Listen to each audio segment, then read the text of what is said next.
Hello and welcome back to the Underdogs Acharya. तो हम कर रहे थे अपनी द ग्रेट एनसीईआरटी सीरीज और इसमें अभी तक हम 4 चैप्टर्स कर चुके हैं। और उन 4 चैप्टर्स के साथ उन चैप्टर्स से रिलेटेड यूपीएससी प्रीलिम्स में जो भी क्वेश्चंस आए हैं वो भी कर चुके हैं और उसके साथ मैं हर चैप्टर के आपको प्रैक्टिस क्वेश्चंस भी दे चुका हूं मेरे टेलीग्राम चैनल पे। कल के लेक्चर में हमने क्लास 6 की साइंस की क्यूरियोसिटी एनसीईआरटी का चैप्टर 5 आधा कर लिया था। आज उसका बाकी बचा हुआ पार्ट हम पूरा करेंगे। तो before we move forward, here is a little something about me. मेरा नाम है राव अनूप सिंह और मैंने 2023 में यूपीएससी का इंटरव्यू दिया था। उसके अलावा मैं 5 बार यूपीएससी का प्रीलिम्स क्लियर करके मेंस के लिए अपीयर कर चुका हूं और 3 बार स्टेट पीसीएस का प्रीलिम्स क्लियर करके मेंस के लिए अपीयर कर चुका हूं। पहले मैं स्टेट बैंक ऑफ इंडिया में असिस्टेंट मैनेजर होता था। उससे पहले मैं एयर इंडिया जब गवर्नमेंट कंपनी होती थी तो उसमें भी असिस्टेंट कंट्रोलर की पोस्ट पे काम करता था। उसके अलावा मैं पिछले 9 साल से यूपीएससी कोचिंग इंडस्ट्री में एक्टिव हूँ और मैंने अलग अलग भूमिकाओं में अलग अलग इंस्टीट्यूट्स में काम किया है। I also use to be a UPSC mentor at study IQ IAS। उसके अलावा ये सब एग्जाम्स हैं जो मैंने क्लियर किए हैं, आप पॉज करके पढ़ सकते हैं, ज्यादा टाइम नहीं वेस्ट करेंगे। Let's move forward. Now next है, अभी हम आते हैं एंशंट इंडिया से निकल के मॉडर्न वर्ल्ड में। तो आज हम जो वेट्स एंड मेजर्स यूज करते हैं ना उसको हम कहते हैं SI सिस्टम। और ये SI तुम्हारे थाने का सब इंस्पेक्टर नहीं है। Okay, it's standard units and the international system. So standard units की हमको जरूरत क्यों पड़ी? क्योंकि देखो, अब वैदिक पीरियड की बात छोड़े तो वैदिक डिक्लाइन के बाद एंशियंट टाइम्स में क्या होता था, हर रीजन का अपना एक लोकल सिस्टम होता था। ठीक है। तो क्या होता था, किसी गांव में तुम कैसे नाप रहे हो, किसी किंगडम में तुम फुट से नाप रहे हो, कहीं क्यूबिट से, कहीं हैंड स्पैन से, कभी माइल से, कहीं फुट से।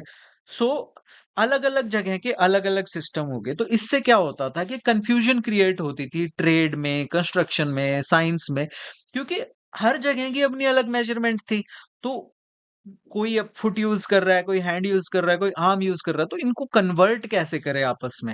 अभी मैं यहां से ये सिटी किंगडम 1 से और किंगडम 2 में ट्रेड करने गया। ओके, मैं यहां से कपड़ा लेके गया कि भाई मेरे पास इतने फुट कपड़ा है। बट ये कह रहे हैं कि हम तो हाथ में नापते हैं। मैं यहां से यहां गया, ये कह रहे हैं कि हम तो हाथ में नापते हैं। तो पहले मुझे जरूरत पड़ेगी उस फुट को हाथ में कन्वर्ट करने की।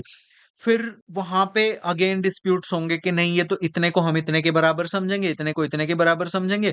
फिर मैं तीसरी किंगडम में गया, अपना कपड़ा लेके गया यहाँ। ये कह रहे हैं कि हम तो उंगली से नापते हैं, अब मैं यहाँ पे अलग कन्वर्ट करूं तो, और ये लोग आपस में ट्रेड करेंगे तो अलग प्रॉब्लम होगी। तो ये जो डिफिकल्टी ऑफ कन्वर्जन थी ये एग्जिस्ट करती थी अलग अलग रीजन्स में।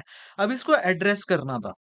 ओके, क्योंकि जैसे जैसे travel, trade, scientific study expand हुई, लोगों को रियलाइज हुआ कि हमें एक सिंगल कॉमन और रिलायबल सिस्टम चाहिए है मेजरमेंट का।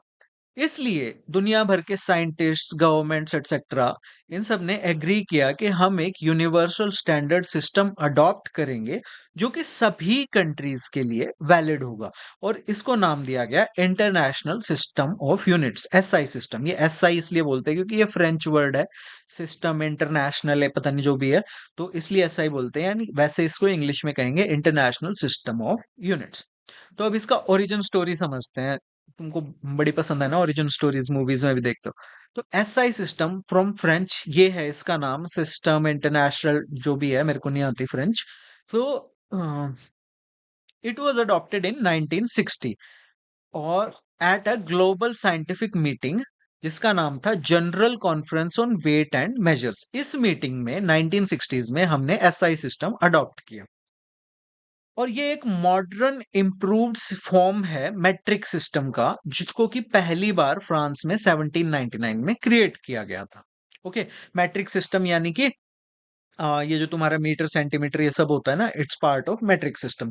ग्राम, किलोग्राम, जहां पे 10 के मल्टीपल्स में आपकी यूनिट्स हैं वो इंक्रीमेंट होती हैं कि 1 किलोमीटर में 1000 मीटर हो गए, 1 सेंटीमीटर में कितने मिलीमीटर हो गए, 10 मिलीमीटर हो गए, इस तरह से। ओके, तो SI सिस्टम ने क्या किया कि इसने पूरी दुनिया को एक स्टैंडर्ड यूनिट प्रोवाइड की फॉर हर टाइप की फिजिकल क्वांटिटी के लिए। लेंथ के लिए मीटर, मास के लिए ग्राम, टाइम के लिए सेकंड, टेम्परेचर के लिए केल्विन, ये सब चीजें। अब ये जो यूनिट्स है ना, ये नेचुरल कांस्टेंट्स पे बेस्ड हैं। ह्यूमन बॉडी पार्ट्स जैसे पहले होता था ना, फुट वगैरह, उस पे बेस्ड नहीं है, ना ही ये किसी रीजनल रेफरेंस पे बेस्ड है। फॉर एग्जाम्पल, फ्रांस में जब 1799 में मैट्रिक सिस्टम क्रिएट किया गया था, तो मीटर को डिफाइन किया गया था कि मीटर जो है ना, it is 10 millionth of the distance from equator to north pole through Paris। अगर हम इक्वेटर, ये आपकी इक्वेटर है, वो अर्थ है, इक्वेटर से नॉर्थ पोल जाएंगे पेरिस होते हुए, तो ये जो डिस्टेंस है इसका 10 millionth जो है वो 1 मीटर है। बट जब एसआई सिस्टम इंट्रोड्यूस हुआ, तो इसको रिडिफाइन किया गया using speed of light in vacuum which is 3 × 10⁻⁸मीटर पर सेकेंड। तो इसको यूज करके मीटर को रीडिफाइन किया गया, जिससे कि ये यूनिवर्सल हो जाए, अनचेंजिंग हो जाए। अब तुम चाहे अर्थ पे हो, चाहे मार्स पे हो, चाहे पेंडोरा पे हो, और चाहे तुम रोहाक्षिण ग्रह पे हो, सब जगह मीटर की वैल्यू सेम रहेगी और उसको नापा जा सकता है using speed of light. Okay, तो लेंथ की एसआई यूनिट है मीटर, जिसका सिंबल है एम। और हर साइंटिफिक और प्रैक्टिकल लेंथ मेजरमेंट्स के लिए स्टैंडर्ड डिस्टेंस या स्टैंडर्ड यूनिट जो है वो मीटर है। ओके, अब मीटर के सब मल्टीपल्स और मल्टीपल्स जो हैं जिनको हम यूज करते हैं, मिलीमीटर यानी कि मीटर का 1000th पार्ट, सेंटीमीटर इसका 100th पार्ट, और किलोमीटर यानी कि 1 मीटर इंटू 1000। ओके, तो इस तरह से इसको यूज किया गया।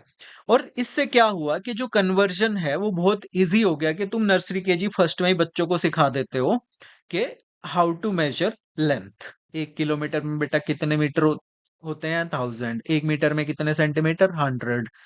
इस तरह से। अब नॉन मैट्रिक यूनिट्स में से कंपेयर अगर इसको करें, ओके, तो एसआई यूनिट से पहले क्या होता था कि बहुत सारे कंट्रीज जो है ना, वो इंपीरियल सिस्टम्स या अपने कस्टमरी जो पहले से सिस्टम चलते आ रहे हैं उनको यूज करते थे, जैसे कि inch, foot, yard, etcetera. Okay, India में भी जैसे बताया गज, किल्ला, ये सब यूज होते थे। तो इनके बीच में कन्वर्जेंस को फिक्स किया गया, जैसे ही एसआई सिस्टम आया तो उसके साथ फिक्स कर दिया गया कि भाई अब से 1 इंच जो है वो 2.54 सेंटीमीटर होगा। तो 1 सेंटीमीटर कितना होता है? तो 1 मीटर का 1/100। 1 मीटर कितना होता है? It is fixed using speed of light. तो अब तुम किसी भी ग्रह पे कहीं पे भी चले जाओ, दूसरी गैलेक्सी में, अगर तुम्हें कोई 1 इंच नापना है तो तुम्हें पता है कैसे नापना है।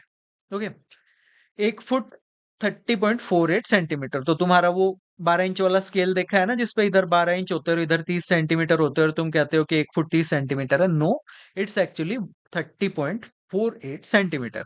और 1 यार्ड यानी कि 1 गज जो है वो 100 मीटर्स की जगह इट्स 0.9144 मीटर। ओके, इस तरह से इनको कन्वर्ट किया गया। अब ज्यादातर कंट्रीज जो हैं वो एसआई यूनिट को यूज करते हैं, जो मीटर और ये सब किलोग्राम एटसेट्रा। बट ये जो पुराना इंपीरियल सिस्टम है ना, पाउंड, फुट, माइल एटसेट्रा, ये अभी भी कुछ कंट्रीज में सरवाइव करता है, जिनमें से कि यूएसए सबसे ज्यादा कुख्यात है। ओके, और उसके अलावा हर देश में जो ट्रेडिशनल इंडस्ट्रीज हैं, जैसे कारपेंट्री होगी, टेलरिंग का काम हो गया, इन सब में अभी भी हम देसी वो यूज करते हैं कि इतने गज कपड़ा दे दे भाई, इस तरह से। अब एसआई सिस्टम के एडवांटेजेस क्या हैं? सबसे पहला तो हमने देखा यूनिवर्सैलिटी, यानी कि कहीं भी चले जाओ कोई कंफ्यूजन नहीं होगी। अगर वो एसआई सिस्टम यूज कर रहे हैं वहां पे, तो आप नाप सकते हो कि अगर आपको किसी दुकान से कपड़ा चाहिए, अगर कहीं पे आपको 1 किलो केक चाहिए, तो आपको पता है कि अगर आप 1 किलोग्राम इंडिया में जो है वो 1 किलोग्राम आपको युगांडा में भी उतना ही वेट मिलेगा। मतलब चीटिंग कर रहा हो तो दूसरी बात है। दूसरा है सिंप्लिसिटी, कि डेसिमल सिस्टम यूज होता है इसमें, पावर्स ऑफ 10 हमने देखा 1 मीटर में कितने सेंटीमीटर। तो इससे क्या होता है, कन्वर्जन इजी हो जाता है as compare to imperial system. 1 foot में 12 इंच। अब एक उसमें माइल में कितने फुट होते हैं, आई डोंट थिंक तुम में से किसी को भी पता होगा, अब पूछोगे तुम चैट जीपीटी से। सो इसमें कन्वर्जन जो है वो इजी हो जाती है, इसलिए सिस्टम जो है बहुत सिंपल है। तीसरा है इसकी प्रिसीजन यानी कि एक्यूरेसी, क्योंकि इसको साइंटिफिकली डिफाइन किया गया है, हर चीज को, किलोग्राम को, ग्राम को, सॉरी ग्राम को, मीटर को। तो इसलिए और ये फिजिकल कांस्टेंट्स पे बेस्ड है, जैसे कि स्पीड ऑफ लाइट। तो ये बहुत ही एक्यूरेट है, और इसको हम नॉर्मल यूज के साथ साथ साइंटिफिक यूज में भी यूज कर सकते हैं। इस तरह का ये सिस्टम है। ऐसा नहीं है कि साइंटिफिक एक्यूरेसी के लिए हमको अलग यूनिट्स की जरूरत पड़े। चौथा है कंसिस्टेंसी, यानी कि same standards for every quantity, length, mass, time etcetera, जिससे कि हम जो कैलकुलेशंस हैं वो हमारी कैलकुलेशंस जो हैं वो चाहे हम नॉर्मल लाइफ के लिए यूज करें, चाहे साइंस के लिए, इंजीनियरिंग के लिए, वो एक्यूरेट ही आएंगी। नेक्स्ट है इंटरकनेक्शन। अब हर साइंटिफिक डिसिप्लिन में, चाहे वो फिजिक्स हो, केमिस्ट्री हो, इंजीनियरिंग हो, सब में सेम एसआई बेस यूज होता है यूनिट्स का, जिससे कि इनकी कोऑर्डिनेशन जो है वो इजी हो जाती है। इंडिया ने कब अडॉप्ट किया? India officially adopted the metric and SI system in 1957 under the standards of weights and measures act 1956। This replaced, इसने जो पुराना ब्रिटिश इरा का ये यार्ड, पाउंड, गैलन वाला सिस्टम था, इसको रिप्लेस कर दिया। ओके, 1957। देन और ये जो ट्रांजिशन है from the imperial system to SI system, इसने सिंप्लीफाई किया एजुकेशन को, कॉमर्स को, इंडस्ट्री को, साइंटिफिक रिसर्च को। आज जितने भी इंडिया के लीगल एंड साइंटिफिक मेजरमेंट्स हैं, यानी कि तुम चाहे कोर्ट में जाओ, चाहे किसी लैब में जाओ, चाहे तुम कहीं पे भी जाओ, फ्रॉम कंस्ट्रक्शन टू मेडिसिन, सब एसआई सिस्टम को ही यूज करते हैं। हम पाउंड फुट वगैरह यूज नहीं करते। अब एक इंपॉर्टेंट चीज जो एनसीईआरटी में दी है और जो यूपीएससी बिल्कुल आपसे पूछ सकता है, कि ये जो यूनिट ऑफ लेंथ है ना, जैसे किलोमीटर, मीटर, सेंटीमीटर, मिलीमीटर, ये सब हमेशा लोअर केस लेटर से शुरू होते हैं, यानी कि इनका पहला अक्षर जो है वो हमेशा छोटा होगा, बड़ा नहीं होगा, एक्सेप्ट आप इनको सेंटेंस के शुरू में लिख रहे हो। ओके, इनके जो सिंबल्स होते हैं, K M, M, C M, M M, ये हमेशा लोअर केस में लिखे जाते हैं, और इनके बाद कभी भी एस नहीं लगाना होता, यानी कि 1 किलोमीटर और 5 भी किलोमीटर, इसके आगे तुम किलोमीटर्स नहीं लिखोगे, दैट्स रॉन्ग। ओके, इसके बाद सिंबल के बाद कभी भी फुल स्टॉप नहीं लगता है, अनलेस ये जो सिंबल है ये किसी सेंटेंस के आखिर में हो, यानी कि ये कोई सेंटेंस है और वो किलोमीटर पे ऐसे खत्म हो रहा है, तो तुम फुल स्टॉप लगाओगे। नॉर्मली तुम किलोमीटर लिख के फुल स्टॉप नहीं लगाओगे, जो कि बहुत लोगों की आदत होती है। और जब भी तुम लेंथ लिखोगे तो हमेशा नंबर और यूनिट के बीच में स्पेस लिखोगे, यानी कि 1 किलोमीटर ऐसे नहीं लिखोगे, 1 हल्का सा स्पेस एंड देन किलोमीटर ऐसे लिखोगे। So these are the SI symbol rules, जो कि बहुत इंपॉर्टेंट है ग्रामेटिकल करेक्शन के लिए, एक्यूरेसी के लिए भी।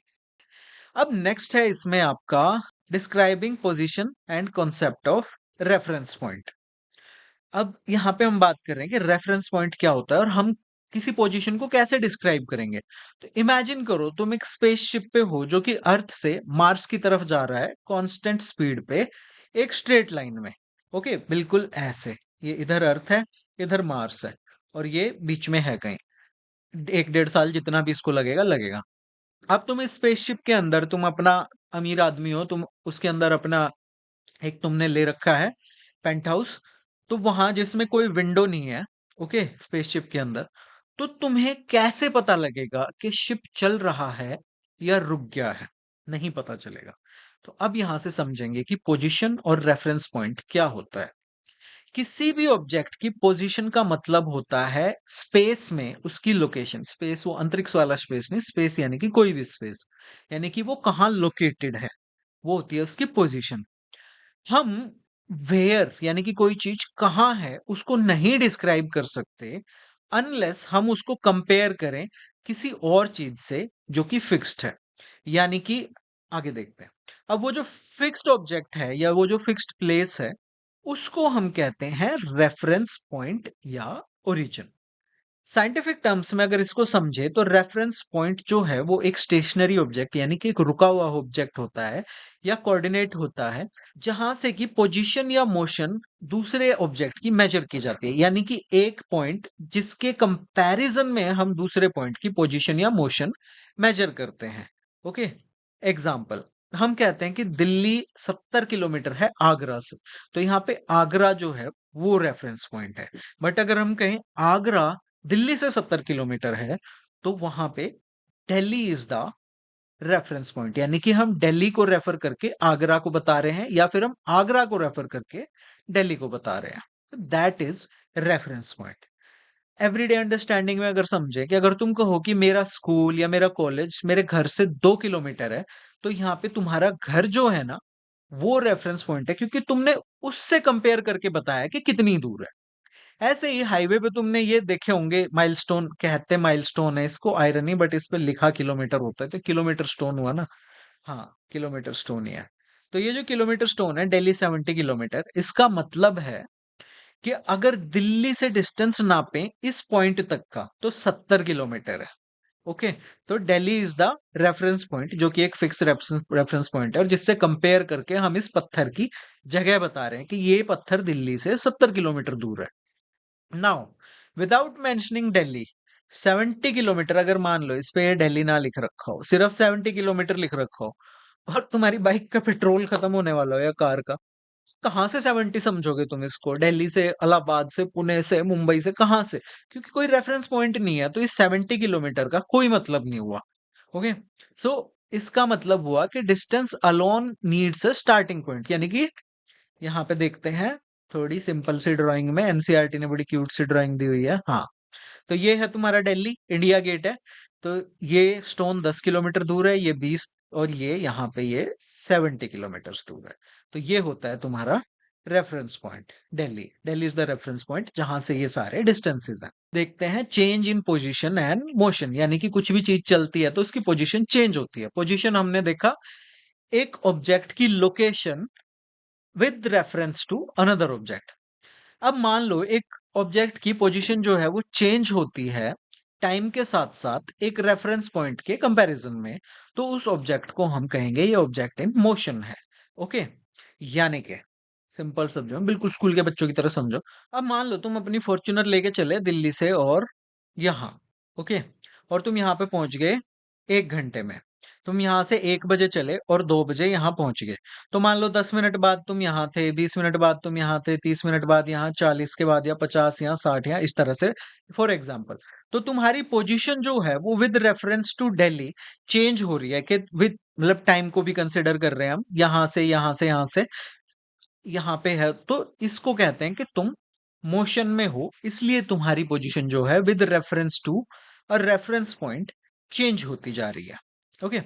सो this is called being in motion.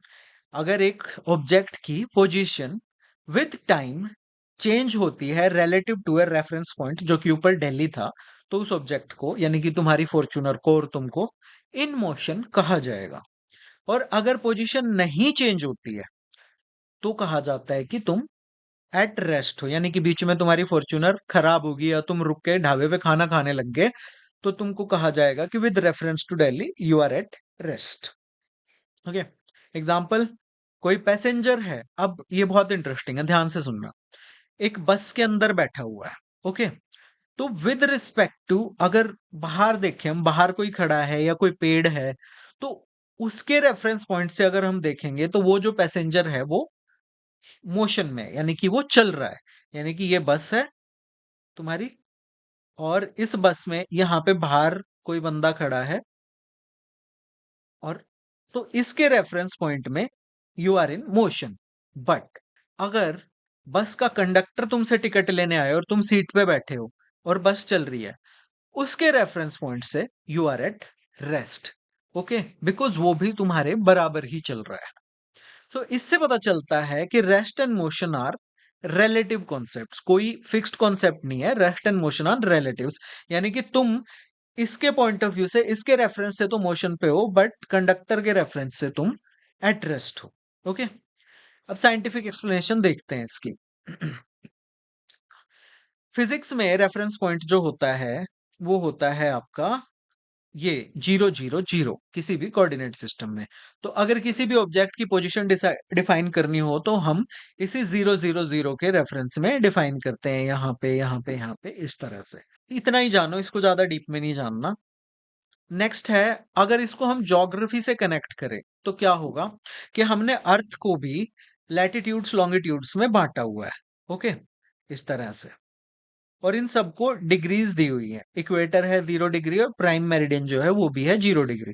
तो ये है आपका 0 0। अब हम कोई भी जगह नापते हैं तो वो इसके ही रेफरेंस पे नापते हैं। फॉर एग्जाम्पल, दिल्ली जो है वो आपका 28.6 डिग्री नॉर्थ और 77.2 डिग्री ईस्ट, यानी कि लगभग यहाँ कहीं है। ओके, तो इस तरह से इस पॉइंट को रेफरेंस लेके अर्थ पे कोई भी पोजीशन जो है वो लैटिट्यूड लॉन्गिट्यूड से नापी जाती है। सो इवन इन ज्योग्राफी हम रेफरेंस पॉइंट का यूज करते हैं किसी भी पोजीशन को डिस्क्राइब करने के लिए। अब अर्थ जो है वो बहुत तरह की, अब इसको थोड़ा और डीपर लेवल पे समझते हैं and this will blow your mind. Earth जो है वो बहुत सारी मोशंस में है। फॉर एग्जांपल रोटेट करती है, देन रिवॉल्व करती है, फिर वो गैलेक्सी में भी सन के साथ साथ चल रही है, और फिर यूनिवर्सल मोशन तो है ही। देखते हैं क्या रोटेशन क्या होती है, कि अर्थ जो अपनी एक्सिस पे घूमती है लगभग 24 घंटे में। ओके, तो वो स्पीड होती है उसकी 1670 किलोमीटर पर आवर, जो कि बहुत ज्यादा स्पीड है। हम इस मोशन को फील नहीं करते क्योंकि हमारे साथ-साथ बाकी सब चीजें भी चल रही हैं, लैंड, ओशियन, एयर सब हमारे साथ रोटेट कर रहा है। इसलिए हमें ये स्पीड फील नहीं होती। देन रेवोल्यूशन, यानी कि सन के चारों तरफ जो अर्थ घूम रही है, ये सन है और ये जो घूम रही है, ओके, जो कि 1 साल में पूरा होता है, ये स्पीड है आपकी 1,07,000 किलोमीटर पर आवर। बट हमको ये भी फील नहीं होती क्योंकि ये पूरा प्लैनेट, इसका एटमॉस्फियर, सब जीव-जंतु सब हमारे साथ चल रहे हैं। इसलिए हमें ये मोशन फील नहीं होती क्योंकि कोई रेफरेंस पॉइंट नहीं है। तो हम एट रेस्ट या स्टेशनरी फील करते हैं हम। देन हम बात करें सोलर सिस्टम की, तो ये हमारी गैलेक्सी है आकाशगंगा। इसमें यहाँ पे हमारा सोलर सिस्टम है, तो ये भी इसमें मूव कर रहा है।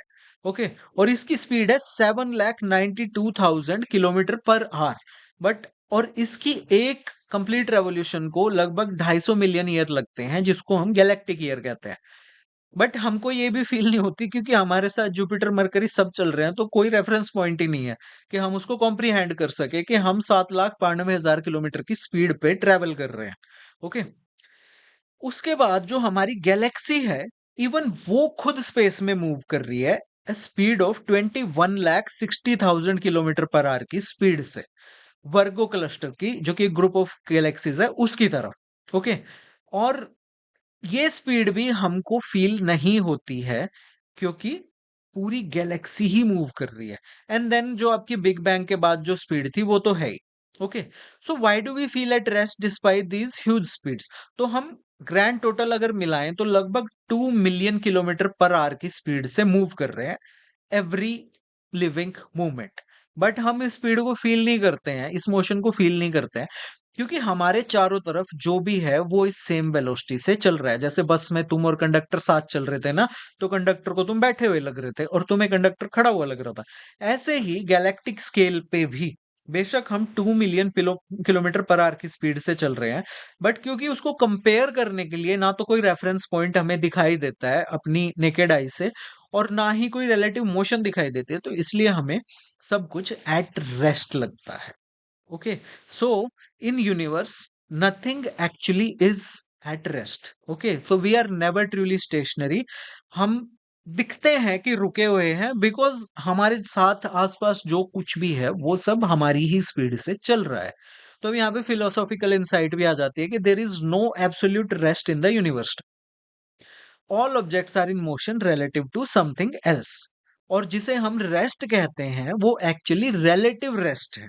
ओके, जो कि ऑब्जर्वर और ऑब्जेक्ट अगर दोनों सेम मोशन पे हो, यानी कि तुम और पूरा प्लेनेट सेम स्पीड से ट्रेवल कर रहे हो, इसलिए तुम्हें लगता है कि we are at rest although we are travelling at 2 million kilometre per our.